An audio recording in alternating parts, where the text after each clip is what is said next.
আল্লাহ তাআলা আপনাকে ধরুন জনম দুঃখী করলেন, চিরদুঃখী করলেন, কোনো দিক থেকে আপনার সুখ হলো না। এরপরও আপনি যদি এইভাবে চিন্তা করেন যে আমার সকল দুঃখের বিনিময়ে, সারা জীবনের দুঃখের বিনিময়ে আল্লাহ তাআলা যদি আমাকে জান্নাতটা দিয়ে দেন, এটাতে কি লস প্রজেক্ট হবে ব্যবসা নাকি লাভের হবে? কেমনে লাভের হবে বলেন তো? কারণ আমি কষ্ট করেছি 30 বছর বা 40 বছর, এর বেশি তো না।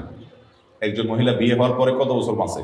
40 বছর, 30 বছর, 50 বছর, এর বেশি তো বাঁচে না সাধারণত আমাদের দেশে গড়াই যায়। তাহলে 30-40 বছর আপনি কষ্ট করলেন, সব ধরনের জুলুম সহ্য করলেন, এর বিনিময়ে আপনি জান্নাত পাইলেন কয়শো বছরের জন্য? অনন্তকালের জন্য, অসীম কালের জন্য। মৃত্যু আর কখনো আসবে। তাহলে 30-40 বছরের কষ্টের বিনিময়ে যদি অনন্তকালের চিরসুখ পাওয়া যায়, লাভ হলো না লস হলো? অতএব সবর করতে হবে, ধৈর্য ধারণ করতে হবে।